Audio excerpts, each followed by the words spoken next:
You've really got to give Labour this one, because I think what they are about to do on Tuesday is going to be an absolute checkmate move, which will not only put more pressure, of course, on Rishi Sunak, but also cause a big split amongst many Tory MPs. So, what are they doing?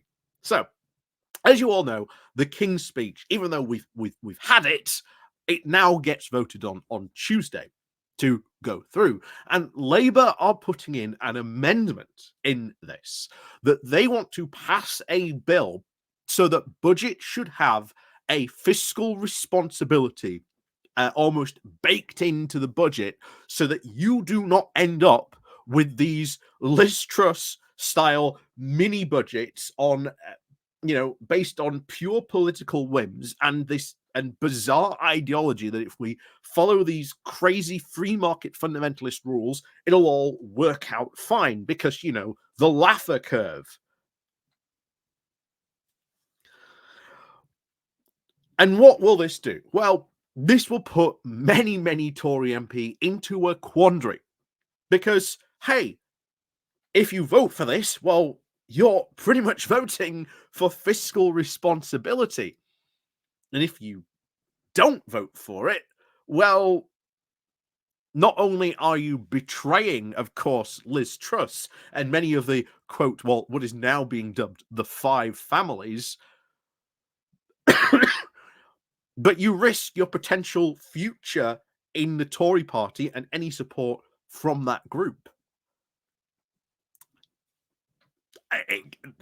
It could be very interesting all of a sudden this week. So watch out for this and see if this passes, this amendment. I suspect it might. I don't think it will, though, but it will be very useful ammo for Labour to use at the next general election, and to start throwing in a lot of Tories' faces that, oh yeah, you claim to be the party of fiscal responsibility. Well, why did you vote against that amendment? It's going to be very interesting going forward, that. And of course, we do also learn Tuesday, Liz Truss is dropping her version of the mini budget. So I will be away, so we won't be able to go over it. But when we get back, oh boy, are we going over? Are we going over Liz Truss's alternative budgets? Because that's going to be interesting. So before we do go jumping more into this, please do remember to click on the like, share, and of course the subscribe button. And of course, down below there are links to my Patreon page and a one-off donation link called Buy Me Coffee, where you can, well, buy me coffee. And of course, as always, thank you very much to all those people who do help and support the channel that way. So over we go to this. So the title of the story is Labour motion ban to Truss-style budget meltdowns puts pressure on Tory MPs. So Labour will force a Commons vote this week, which is aimed at creating a new legal safeguards against fiscal disasters, such as Liz Truss's catastrophic mini-budget, which sent financial markets into meltdown and drove up mortgage rates. And of course, the party's plan is for a fiscal lock to protect personal, family, and the national finances from reckless politicians, and will be contained in an amendment to the King's Speech that will be voted on MPs on Tuesday. This manoeuvre will present Conservative backbenchers with a dilemma over whether to back the Labour amendment or vote against what is a plan designed to embed fiscal responsibility into the budgetary process and protect it from wild or accidental political misjudgments. It is, honestly, this is such a good move by Labour. I cannot fault them for doing this. This is like, this is a very, very good maneuver to put them on, to put, Conservatives in a position of, if you vote against it, well, you look really bad. So this is going to be interesting to see how this vote plays out. Of course, Rishi Sunak will be in a lot of political quandaries this week. No, not to say the least, of course, Probably his continuing drama with Suella Braverman, which is still going to be playing out this week as well. So all sorts of things could happen this week, but this could just be yet another building block, which adds to, shall we say, further problems which could then escalate this week. But it continues. The vote will also take place on the same day as the Growth Commission, which was set up by the former Prime Minister Truss to publish an alternative budget, which it says will contain a raft of exciting economic policies to cut taxes and deregulate the economy and challenge conventional economic thinking. Oh, I cannot wait. I cannot wait. I just cannot wait for this.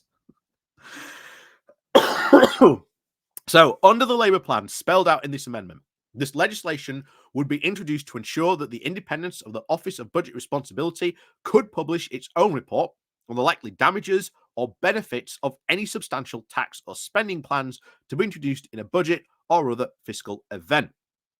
When Truss's Chancellor, Keir Starmer, announced his tax-cutting mini-budget in September of 2022, he refused to publish the OBR forecast, which sent the fiscal markets into a tailspin and rapidly led to his dismissal by Truss, and then almost the immediate reversal of most of the plans by Keir's successor, Jeremy Hunt.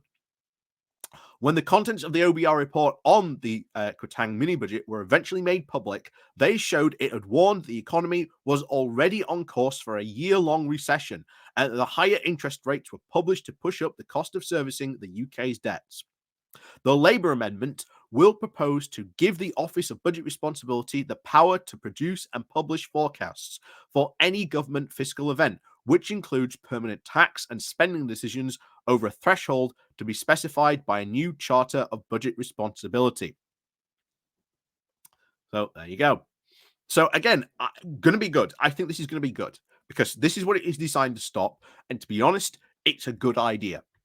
It's a good idea from stopping lunatics like Liz Truss and Keir Starmer from saying, we're going to do this. And then the OBR comes along. Guys, we've done our own little report into this.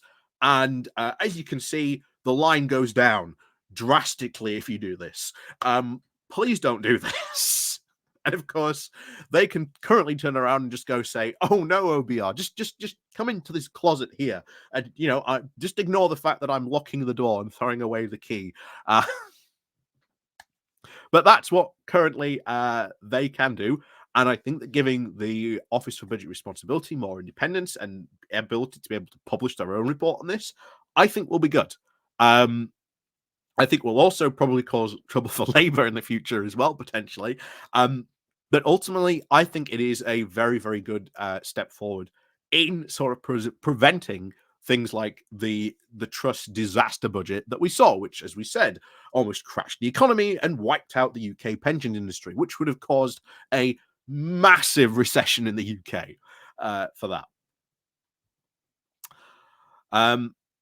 So because this vote is on an amendment to the King's Speech, MPs cannot abstain, which again is the other interesting move that they've done. So you cannot abstain. You've got to vote one way or the other. You cannot not vote.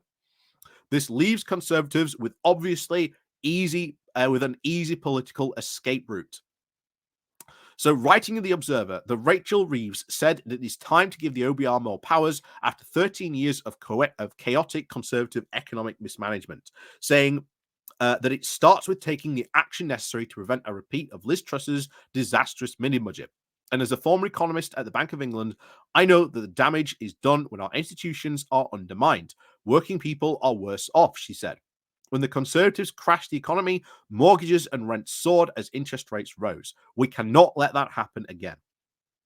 She said, that is why I've pledged a future Labour government will strengthen the Office for Budget Responsibility so that any administration making significant permanent tax and spending changes will be subject to an independent forecast of its impact. This will bring security back to our economy and prevent a rerun of the last year's chaos. Can't disagree with her. Can't disagree with her.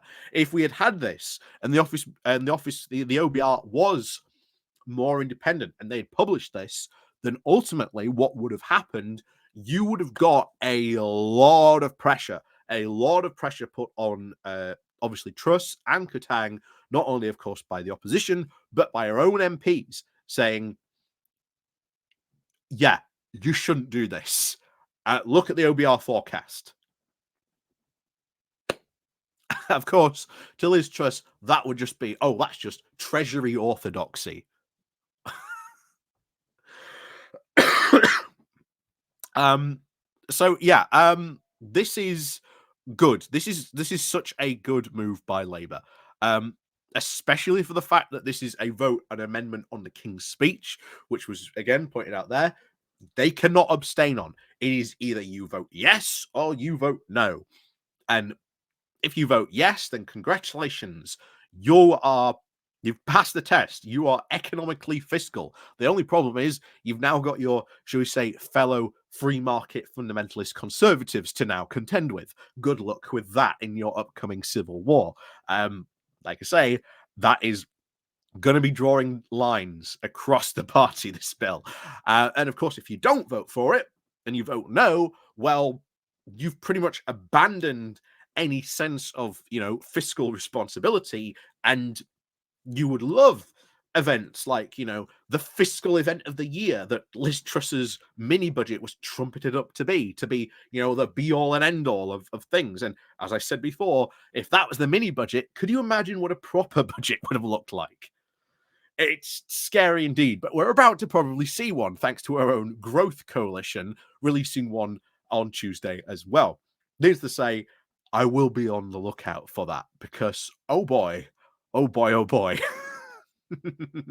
that will be fun to read. Because I can only imagine the kind of crazy economic magical thinking that is probably going to end up in that report. So, as always, thank you very much for watching. And of course, as always, we'll see you all next time.